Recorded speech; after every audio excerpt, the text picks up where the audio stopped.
뭐 관종이나 가짜다 이런 어떤 주장은 본인들에게 부메랑으로 돌아갈 거라고 저는 생각합니다. 평범한 국민들이 안 쓰죠. 그리고 한 가지 덧붙이자면 탄핵 리스트를 가졌다는 것도 좀 우습지 않습니까? 탄핵 TF도 있습니다.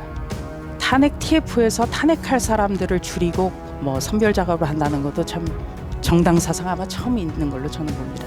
방통위원장이 지금과 미래에 할 직무를 정지시키기 위해서 탄핵을 한다는 것이고 그 부분에 대해서는 다 그런 목적이라고 생각하고 있지 않습니까? 게다가 이것에 대해서 민주당에서도 기각될 것이라는 것은 알고 다만 총선 이후에 기각될 것이다 이런 기대 가지고 하시는 것 아닙니까?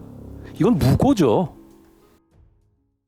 마약 수사에 쓰이는 1년 특활비가 2억 7천만 원. 2억 7,500입니다. 예, 2억 7,500. 1년치죠? 1년에 대한민국 전국입니다. 네. 그런데 더불어민주당은 이것도 모두 깎겠다는 것이죠. 그런 의견을 내신 것으로 알고 있습니다.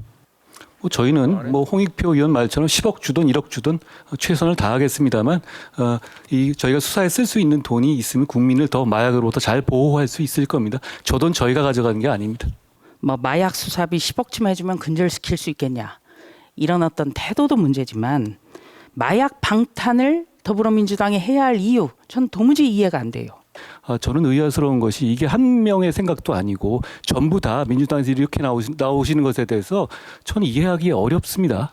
뭐 수사비로 배우자가 소고기 사 먹고 일제 샴푸 사서 쓰고 그런 일은 없죠. 그 몇만 원 정도를 공적인 용도로 썼지만 그것이 특활비 용도로는 좀 안 맞는 이런 정도고 그것이 환수됐고 중지된 겁니다. 2년 전입니다. 2021년 12월 법사위에서 있었던 일이에요. 당시 법무부 장관은 특수활동비가 절대적으로 필요하다. 더 이상 줄일 수 없다고 강조를 했습니다. 박범계 전 법무부 장관이 바로 전임 장관이시죠? 그렇습니다. 네, 바로 전임 장관이 저렇게 수사에 있어서 필요하다고 강조를 하는 겁니다. 그렇다면 사람 바뀌고 정부 바뀐 거 빼고는 없고 오히려 마약 수사라든지 수사의 필요성은 더 커졌잖아요. 이런 걸 어떻게 보세요? 마약에 대한 어떤 대응에 대해서 다수당과 이 정부가 생각이 다르다라는 메시지를 국민들에게 드리게 돼서 대단히 유감스럽게 생각합니다. 네. 그래서 언론에서는 당대표 수사에 대한 보복성이다. 이런 분석 기사들이 나오는 것 같습니다. 전 참 보복을 하더라도 마약 수사 막는 식으로 가면 안 되죠. 네. 정부와 여당을 견제하고 비판하는 것은 어떻게 보면 야당의 본령이라고 생각합니다. 저도 야당 의원 했고요. 그런데 뭐 관종이나 가짜다 이런 어떤 주장은 본인들에게 부메랑으로 돌아갈 거라고 저는 생각합니다. 평범한 국민들이 안 쓰죠. 그리고 한 가지 덧붙이자면 탄핵 리스트를 가졌다는 것도 좀 우습지 않습니까? 탄핵 TF도 있습니다. 네. 탄핵 TF에서 탄핵할 사람들을 줄이고 뭐 선별 작업을 한다는 것도 참 정당 사상 아마 처음 있는 걸로 저는 봅니다. 한 말씀만 드리자면 제가 뭐 방통위원장님 사안에서 잘 모르지만 법률가서 말씀드리면 탄핵이라는 것은 파면을 할 정도의 중대한 헌법 법률 위반한 과거의 사실을 문제 삼아서 단죄하는 제도입니다.